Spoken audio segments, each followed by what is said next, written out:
A very good morning to all of you. I am Jaya Verma. Welcome to online classes.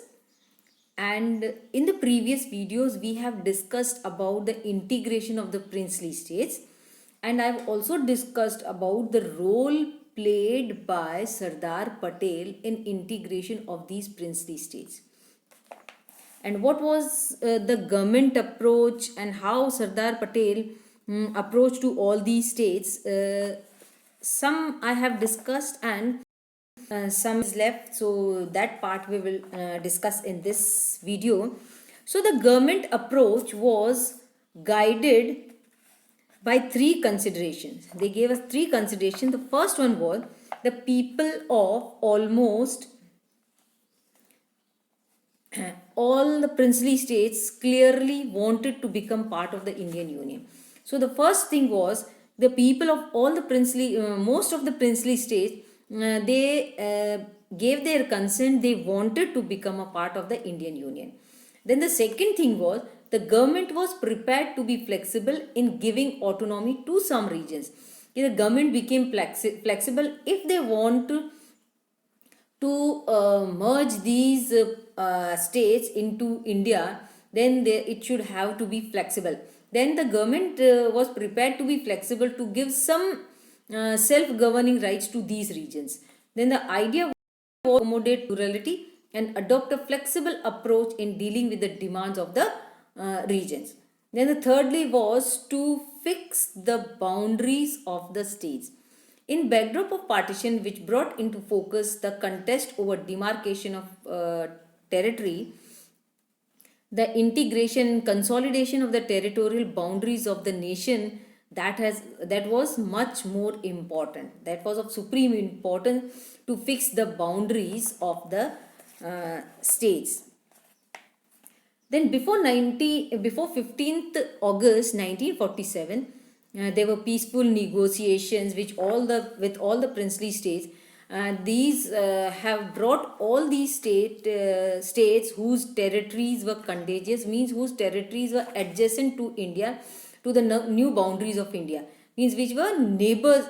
We can call it a neighbors of the new boundaries of India into the Indian union. मतलब जितनी भी boundary हमारी जो Indian boundaries के चारों तरफ जितनी भी स्टेट्स थी उनको they merged into, they became a part of Indian union.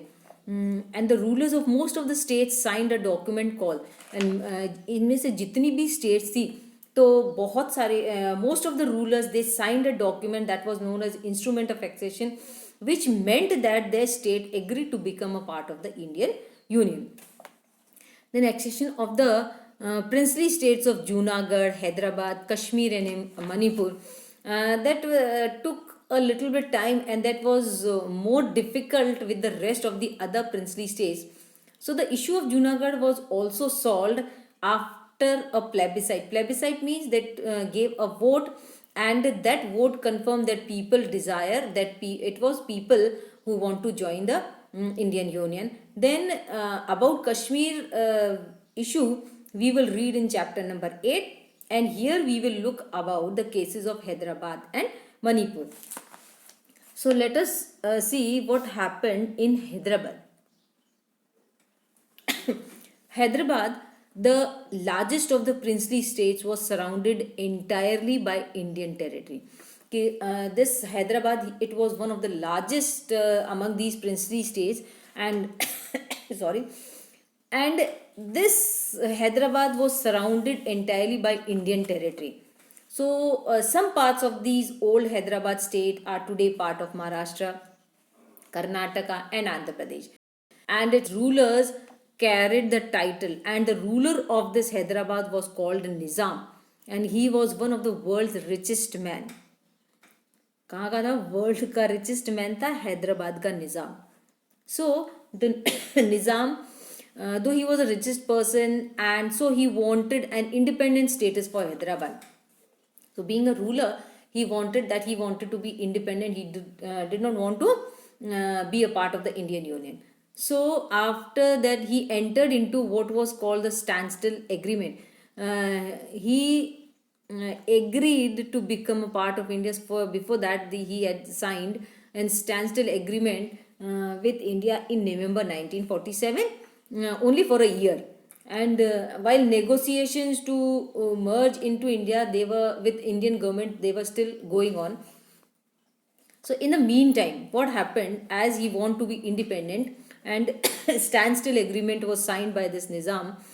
So what happened in the meantime, as we see that some people are adamant, they don't want to be tilt even a little bit. So in the meantime, what happened, as we see that India got independence, when we are lucky enough, everything will come in favor. So this was also one of the movement which happened, which was in India's favor. That in the meantime, a movement of the people of Hyderabad state against the Nizam's rule that gathered force. And what was that movement? Why people were doing that? The peasantry in the Telangana region, in particular, okay, that was among the peasants of the Telangana. They were the victim of Nizam's oppressive rule and rose against him.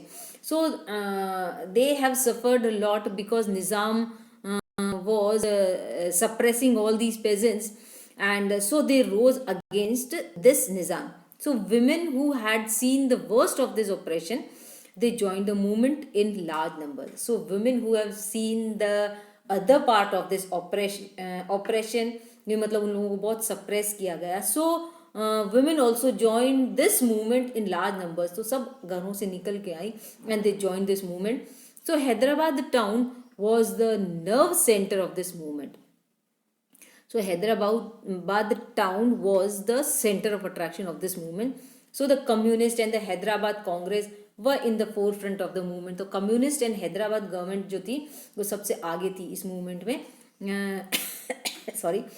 Then the Nizam responded by unleashing a paramilitary force known as the Razakas on the people. In response to this, as that protest was going on, so the Nizam, he will also not sit quietly. So he called the paramilitary forces, and which was known as Razakas, और उसने people पे attack करवा दिया. And then the atrocities and the communal nature of the Razakas, they knew no bounds. They were not even this much of hesitant in creating atrocities on the people. So they murdered, maimed, raped, and looted. They're targeting particularly the non-Muslims. And these Razakas, they were known for their cruel behavior with the people. So they murdered the people, they raped the people, and they looted. And this was particularly done with the non-Muslims people. Then the central government had to order the army to tackle the situation. Then central government ने order दिया army को. It called the army to handle this type of situation. Then in September 1948, Indian Army moved in to control the Nizam's forces.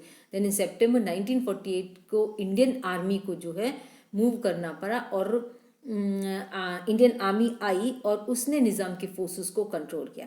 So after a few days of intermittent fighting, this fight went on for a few days, and after that Nizam surrendered. Nizam was defeated and he surrendered, and this led to Hyderabad's accession to India. And in this way निज़ाम ने surrender किया, घुटने take दिए, and then Hyderabad became a part of India. Then next issue is of Manipur. Then a few days before independence, the Maharaja of Manipur, that is Bodh Chandra Singh, he signed an instrument of accession with the Indian government.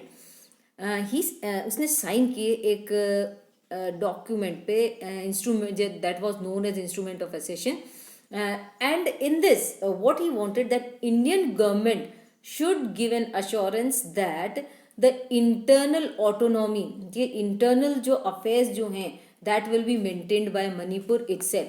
कि अंदर के जो अधिकार जो हैं राजा के जो होते हैं, that वो उनके पास ही होनी चाहिए, and he will only handle that.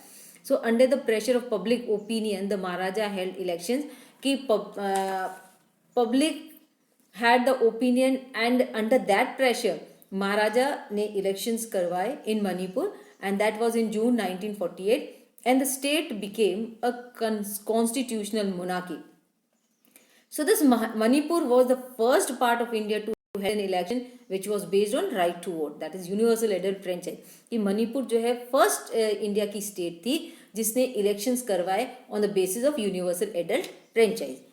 So in the legislative assembly of Manipur, there were sharp differences over the question of merger of Manipur with India. Then in legislative assembly, elections हुए legislative assembly, then legislative assembly के अंदर there was sharp discussions that whether Manipur will merge into India और not. Then while the state congress wanted the merger, other political parties were opposed to this. So Congress wanted to merge into India, but other political parties were against it. So the government of India succeeded in pressurizing the Maharaja into signing a merger agreement in September 1949. So the government of India, it succeeded in pressurize the Maharaja to sign a merger agreement, and then he signed the merger agreement in September 1949. And this was done without consulting the popularly elected legislative assembly. And he did not consult the legislative assembly of Manipur, and as it was legislative assembly was not consulted, so legislative assembly became angry, and the effect of this angriness we can still see today. It is still felt today. So students, this is all for today. I hope you must have understood the lecture, and the rest of the topic we will cover in the next video. So thank you and have a nice day.